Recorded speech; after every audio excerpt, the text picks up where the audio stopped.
good morning! Welcome sa Q&A video natin ngayon. Okay, so bali ang task ko, isagutin yung mga katanungan na binigay nung ibang members ng team natin. Okay, so dun sa topic na binigay ni Abstraki last time na, yan. So ito, SMART goal. Yan. Okay, so pero bago ako magsimula, magpapakilala lang ako ng madali. Okay, so ako po si Miss Diane Rivamonte. Sister po ako ni Abstraki. Yan. Okay? So, unang question, sagutin ko na. Paano at bakit po tinawag na SMART goal? Okay? So, bakit tinawag na SMART goal? Simple lang yung sagot ko dyan. Okay? So, kaya siya tinawag na SMART goal or yung word na SMART kasi ay acronym siya. Okay? So, ginawa siyang acronym para mas madaling ma-recall nung mga tao kung paano sila magsasat ng goal. Okay? So, ano ibig sabihin ng SMART? SMART. So, ito siya. Yan, SMART.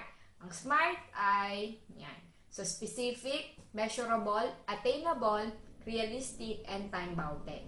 Yan. So, yan. Dapat alam mo yung mga ibig sabihin ng words na to pag magsiset ka ng goal para alam mo kung paano talaga siya. Okay? So, as a bonus, syempre, i-add ko na rin or explain ko na rin isa-isa ng madalian. Okay ba? So, una, specific. Specific. Ano po ba yung specific? Ang specific kasi, pag sa pagsiset ng goal, dapat clear sa mind mo o clear sa'yo kung ano yung ginugol mo. Okay? So, example, yung iba kasi nag-goal na, ay, gusto ko ng cellphone. Yan. So, akala nila, okay na yon. Ang pagsaset ng goal kapag pinag-uusapan yung specific, dapat ang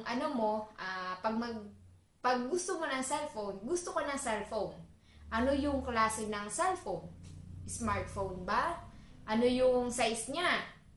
Gaano kalaki yung memory? Gaano kaganda yung cam? O ilang megapixel? Yan. So, anong kulay? Anong brand? So, ganun yung pagsiset ng goal pag specific. So, dapat alam mo talaga siya. Pag sa bahay, sample natin, bahay, anong klaseng bahay? Baka bahay kubo lang ang gusto mo. So, dapat, gusto ko ng bahay, ganito yung ganitong kalaki, ganito kataas, yan. So, maganda yung bakod ko, malaki. Gusto ko may swimming pool, ganon. So, magsiset ka dapat specific.